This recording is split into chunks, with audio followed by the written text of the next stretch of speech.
So I'm going to talk to you today about something that has absolutely nothing to do with my PhD. So it's a bit of the qualitative work that we've done on preparing for life.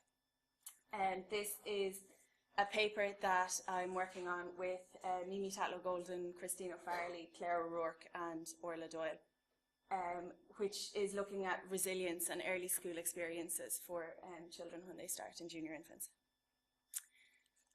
So just to give you a bit of background first, so we're looking at resilience because resilience is a really important concept. It basically refers to a person's ability to adjust to adversity. And this is interesting because it represents a move away from just looking at risk and vulnerability characteristics and kind of towards looking at the strength and protective factors that people might have available to them in order to overcome the adversity that they're exposed to. So it's particularly important given the sample that we're dealing with in preparing for life because they're from a disadvantaged community, and there's already so much evidence suggesting that when children start school and they're exposed to disadvantage, that they're not necessarily ready and they don't necessarily have the skills of people from less disadvantaged backgrounds. So often they start school and they're not prepared for that transition into the school environment. It's also important because we need to understand the role of the early school environment and what that can do to support children. So the more we can understand about the early school ecologies and how they can be used to help promote resilience and to, again, help the children overcome these difficulties that they might have. As well as that, it can help us gain insight into the potential for putting in additional supports and the avenues that we might be able to help to support children to adjust successfully to school. So our aim in looking at resilience in this was to explore children's appraisals of the stressors that they're exposed to in the first year of school. So we wanted to understand what's meaningful for the children. We also wanted to learn about the risk and resilience processes from their perspectives and see what insight they could give us. And from that kind of figure out if there were any implications for schools or for school psychologists in terms of what could be implemented. And the data from this is drawn from an offshoot to the Preparing for Life programme called the Children's Thoughts About School study. So to tell you a bit more about this, because it's quite different to the programme that Louise described. So this was a mixed methods research study which was conducted as part of Claire's research master's. And it's a study that's examining children's perspectives of their early school experiences. So we actually went into the schools and interviewed the children to find out what was going on for them. In doing this, we're looking at their interpretations of their early school experiences for a number of reasons, mostly because in disadvantaged communities, there's not that much known about children's early school experiences. So studies like this have been done in more advantaged communities or in more mixed SES backgrounds.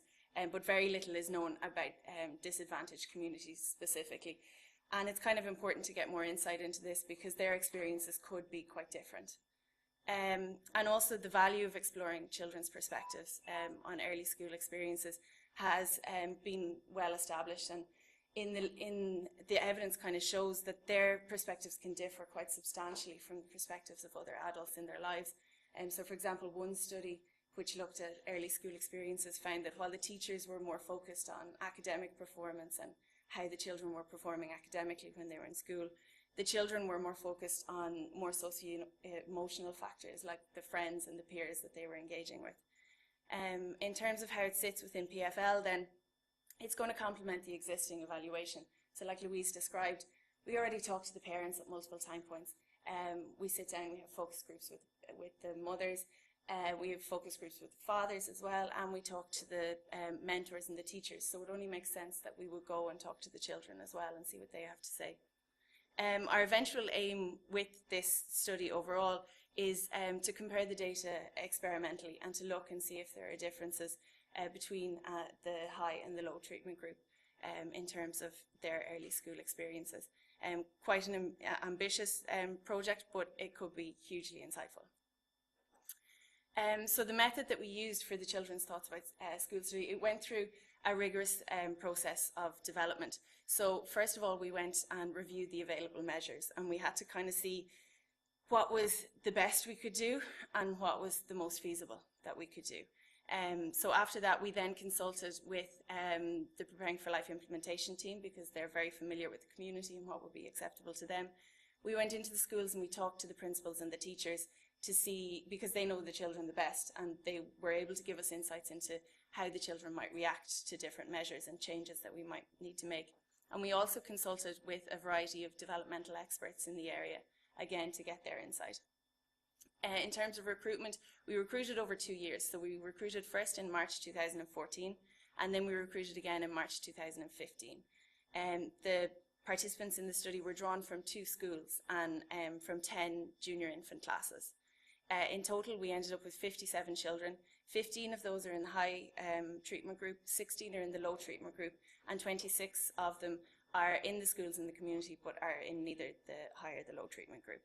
In terms of the measures that we used, as I said, it was mixed methods. So the first measure that we used was the school liking and avoidance questionnaire. This is a quantitative measure of children's school liking. And then we asked them semi-structured questions where we used a little cartoon character who was starting school for the first time to kind of tap the advice that they would give to this character and what they thought school would be like for him. We asked them then to do a draw and talk activity, and we also used the pictorial measure of school stress and well-being, which is a scenario-based questionnaire. For the purposes of this paper today, I'm just going to be focusing on the comparison group. So we haven't looked in detail experimentally yet. So today I'm going to focus on the comparison group and just on their responses to the PMSSW, because this will give us, we thought we'd look at this in terms of resilience. So the PMSSW, probably most people aren't familiar with it. As I said, it's a scenario-based, it presents scenario-based questions about school. We used 9 scenarios. In the original design measure, there are 10 scenarios, but one of them related to being in a cafeteria. So it just wouldn't have made sense for the children in our sample at all, so we excluded that. As you can see here, these are examples of the measure. The children in the pictures don't have any faces, so that the participants can infer their own emotional reactions. And the scenarios consist of both in the class and outside of the class. And some of them, like I said, had to be adapted. So here's an example of one that we had to adapt so that it was more representative of the classroom that the children experienced. So you can see here there was a toilet and it was at the end of quite a long corridor, which didn't make sense for the children in the schools that we looked at, because the toilets were in cubicles just off the classroom. So when we consulted with the teachers, they said the children will get so focused on the fact that that doesn't look like their toilet that they're not actually going to respond to it. So we changed it subtly, and we went back to the authors of the measure, and they were perfectly happy with everything we changed. In terms of analysis then, we used thematic analysis, and then we used frequencies to indicate where the patterns lay across the sample.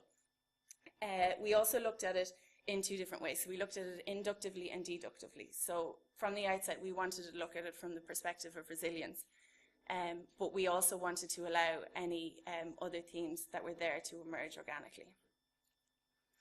The participants then that we used, as I said, it's just looking at the comparison group and the responses to the PMSSW. So we did lose 1 participant in this who just refused to respond to the PMSSW. The children then, on average, were just over 5 years of age, 5 years and 2 months. 16 of them were male and 9 of them were female. 14 of them came from school 1 and 11 of them came from school 2. In terms of their family characteristics, the vast majority were white Irish. Quite a large proportion were in receipt of social welfare payments. Over half of them, almost 60%, hadn't completed secondary education. And just under a third of them had a parent who was in paid employment. In terms of the results then, the themes that emerged, there were 6 themes in total, and I'm just going to go through each one by one. So the first theme then was that school elicits a range of emotion. So the children mentioned lots of emotive words as they went through the PMSSW. Sorry, I should have said that for each of the scenarios, the children were asked, how does the child in the picture feel? Why would they feel that way? Would they tell the teacher how they're feeling? Why would they or would they not tell the teacher? And what might happen next? Okay, so these themes came out as their responses to this. So the most predominant emotions that came out were happy and sad, which kind of makes sense for the developmental stage that the children are at. But they also mentioned lots of other emotive terms. So they said things, they described school as being great or good, that they were delighted, that they liked it, they were excited. They described themselves or others as maybe even the teacher being mad, angry, cross, or themselves as being afraid. So they had quite a grasp of emotive language. In terms of the reactions then to the different scenarios, they were quite different across different scenarios. So for the first 4 scenarios, which were waving goodbye to the parent at the school gate, lining up outside the class, speaking in front of the class, and sitting in class, overall their reactions to this were really positive. So they said things like, you know, I'm happy because I'm going to school. For these first 4 scenarios, there were very infrequent or sometimes co-occurring mentions of a sadness or a negative emotion. So, for example, one child said, I feel happy, but sometimes I miss my mommy in school. Then they also demonstrated emotion awareness and kind of self-regulation practices, and were quite aware of how they could manage their emotions. So one child talked about how when they were in school, he was sad because he missed his mother, but at the same time he knew if he stayed playing, it would be okay and he'd just get through it. For the other scenarios then, there were much more negative feelings evident. So for sitting alone in class and doing work and going out into the yard, they kind of identified with the child being isolated and on their own. So they said things like, because he's no one to play with. For the going to the toilet scenario, this was quite interesting. The most common reaction we had to this was that the child would be bursting. And they talked as well around this and talked about a kind of a fear of waiting too long and not being able to get to the toilet in time. When they talked about being outside and watching others play, only 10 of the children mentioned positive feelings in relation to this. So, for example, one child said, because you can see there's no one beside her, and that means she has no one to play with. Again, a sense of isolation in the playground coming out. Interestingly, the last scenario, which was pushing in the playground, the children gave particularly rich emotional responses to this, and it was construed as a bullying scenario. Then the second theme to emerge was in relation to the things that school provides. So in terms of food, books and toys. So the children in this school are in a DESH area. So as part of that, they receive breakfast and lunch in school, and a lot of them focused in on the food that was available and the materials that were available. And while all of the children kind of talked around the things that they used and did in school, 7 participants specifically referred to what was available in school that may or may not have been available at home.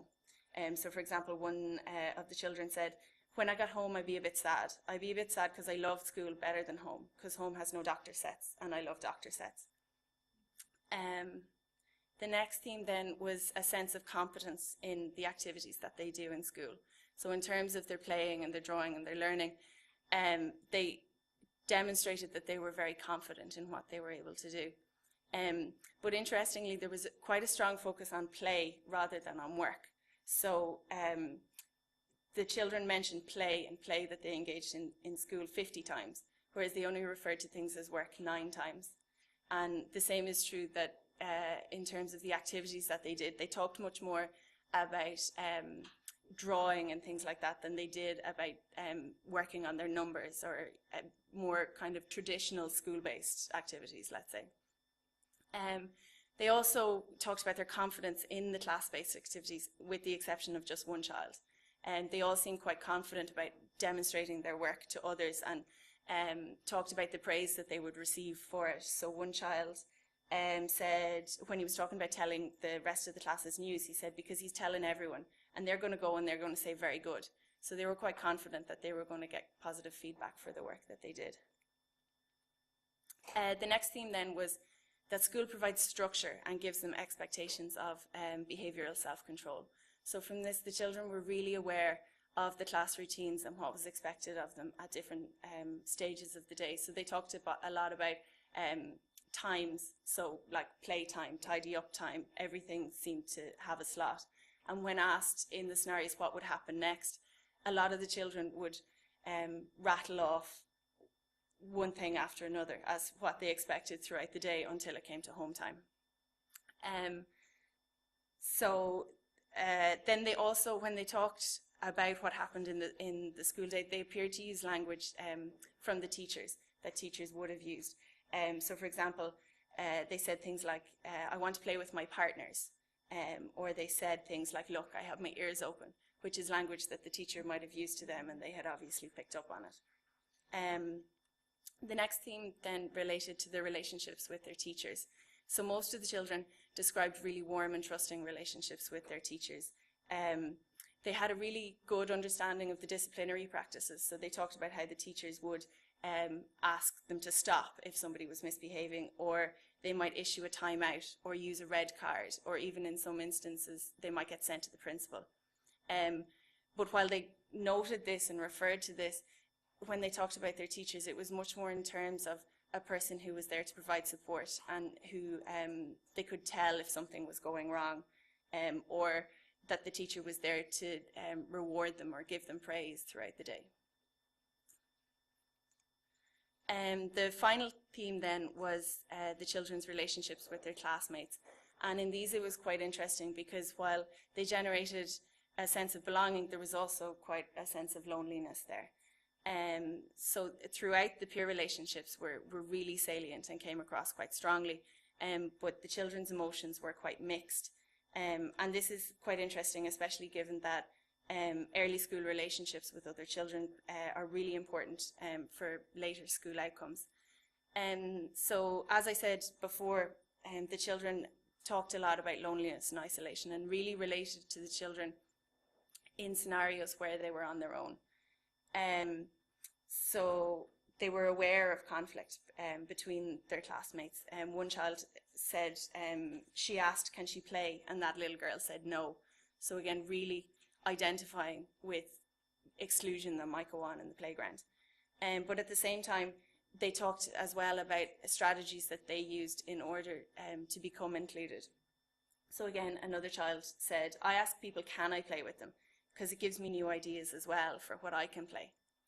And also throughout this, there was very little use of the term friend. So when the children talked about the other people in their class, they didn't actually refer to them as friends very much. They talked about more people who they played with or other people in their class. So just to summarise then, we think that this gave us a really good view of children's experiences in the first year of school.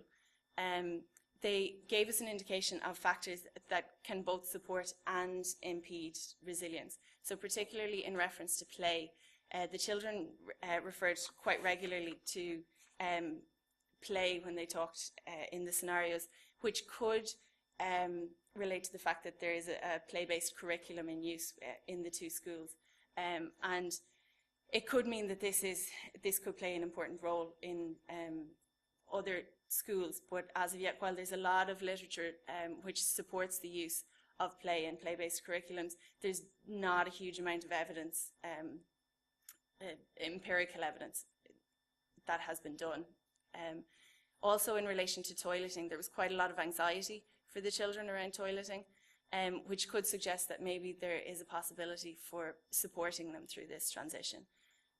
Again, the bullying as well, they had quite strong reactions to the bullying scenarios and not a strong sense that they were confident that it would be stopped, that the teachers would actually be able to do anything about it.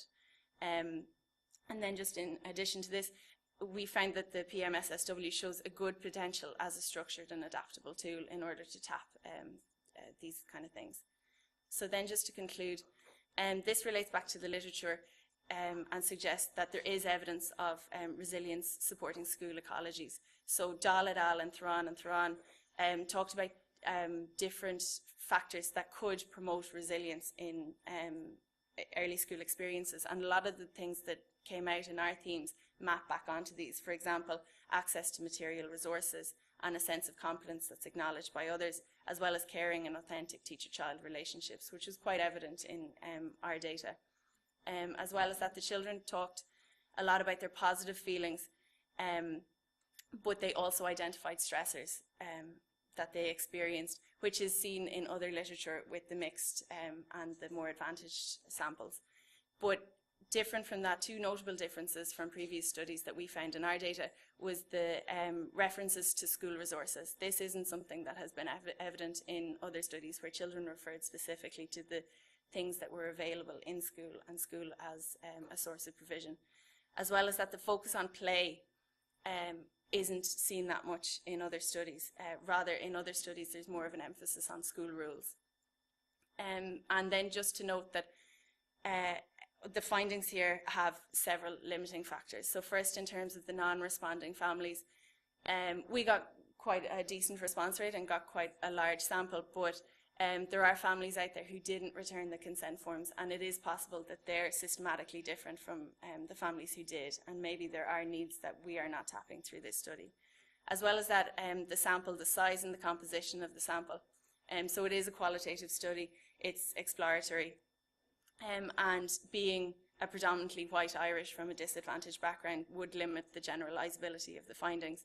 And then lastly, just the measure difficulties. So while I've said that we found the PMSSW is quite a useful tool, we did have some difficulties with it in that there are 5 questions for each of the scenarios, and there are 9 scenarios. It's quite long for a young child to engage with, and some of the children did get bored at times, and one child just refused to respond to it.